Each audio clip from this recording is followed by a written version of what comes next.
I met a gypsy.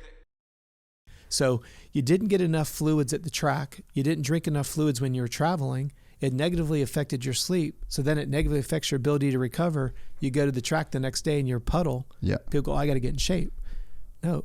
The bad news It's just like is, you got to tick all the right boxes first. well, it's a modded motor, right? Remember the summer during PC, 2 motos, AC's bike blue, and the next one, I think it was Faulkner's bike blue. Yeah, yeah. Right? Because on that modded motor, we're always, as the old saying goes, there's that fine line between being fit and fucked. Yeah, yeah. Right? So that's the whole idea. Is it's like, well, the good news is you're leaner. Well, that means you're burning more calories. You better be aware of it. Hey, when you're leaner, you have less adipose tissue between the muscle and the skin, so you're more efficient at sweating and dissipating heat. Now your sweat demands go up. Now, what I think is a little bit disturbing is when someone tells you not to eat fruits and vegetables because it has sugar in it. And I'm not asking this question to put you on the spot, but every athlete I've ever picked up, when I ask them, where do electrolytes come from? Most of them say they come out of a sports drink. I mean, in all fairness, right? 99% of society doesn't realize that the only place you get electrolytes from are fruits and vegetables. Well, electrolytes are important. Most people think about electrolytes absorbing fluid. So like I have my own sports drink company, Energy Fuel. We worked 5 years beta testing that, where we worked on what's the profile of the electrolytes, how much, and then the calorie content based on the availability of sugar. You can actually change the molecule. Because we use sugar cane, you just change how much of that you use on how quickly it can convert it. So we have 3 formulas based on intensity. Higher the intensity, the quicker it needs to burn. Well, as your heart rate goes higher, you produce more lactic acid. So we put a lactic acid buffer in it. So we have 3 formulas based on intensity and duration. Less than 1 hour, 1 to 3, and 3 and above. So it fits GNCCs, it fits moto, and it fits sprint racing. Well, it also fits marathon, half marathon, and 5K. It also fits Olympic distance triathlon all the way to full Ironmans. There's a science behind it. But if you come back and you ask somebody, where do electrolytes come from? They won't tell you it's fruits and vegetables. They think it's a sports drink. Yeah. But then someone tells you not to eat that. Well, have you ever noticed when you drink a sports drink how you urinate more? Because electrolytes facilitate the absorption of fluid. That's why you urinate more. It's how it hydrates you. Yeah. People also don't realize electrolytes play a significant role in muscle contraction. Yeah. So as that depletion level or that electrolyte level becomes depleted, your ability to contract, you may be in great shape, but you're electrolyte depleted. Yeah. Then it segues you to cramping. Cramping could be dehydration, electrolyte depletion, or too much load. If you and I just decide to go up to the mountains, and let's say we go to Tahoe and you decide you're going to run a 10K straight uphill, yeah, you've been running, but you haven't been running like that. Yeah, your legs are going to load up and probably cramp because it's just too much load in too short of a period. Is that a fitness issue? No, it's a load issue. Yeah. Is that an electrolyte issue? No, it's a hydration or all the above. Yeah. And that's where I like, these reports. When I ask you to weigh yourself in the morning and the evening, it gives me hydration levels.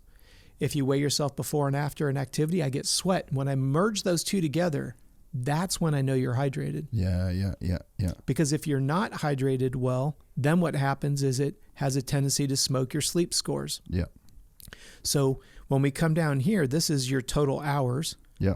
And you can see our goal is always to be around 9 hours. And then what we want to look at is, I don't know why it's not providing it here.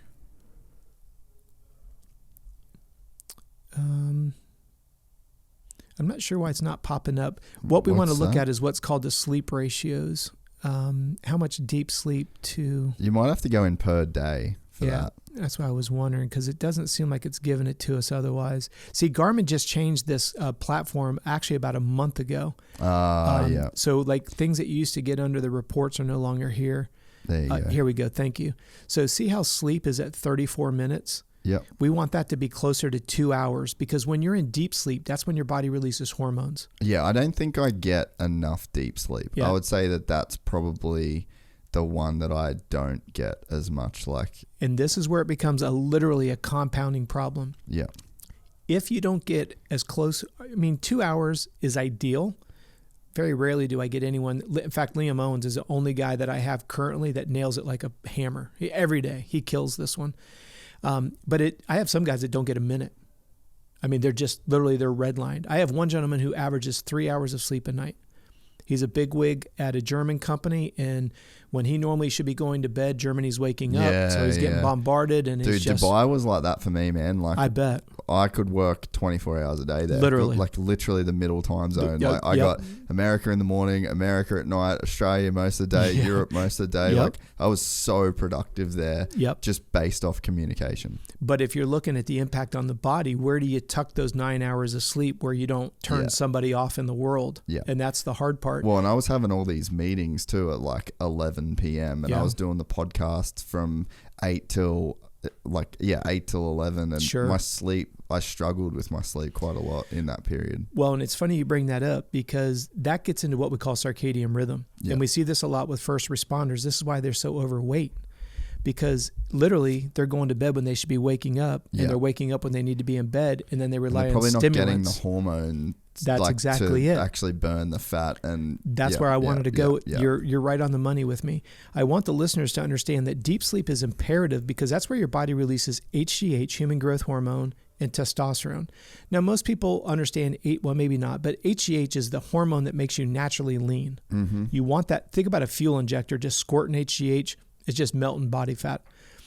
The testosterone, most people will go only after the sex hormone side. I want the listeners to take it a step further. If the testosterone levels are high, testosterone plays a significant role in the red blood cell count. Red blood cell carries oxygen. So if you're not getting deep sleep, you're not going to be producing testosterone. Not only will you have problems in the bedroom, but you're also going to have problems delivering enough oxygen because you don't have enough red blood cells.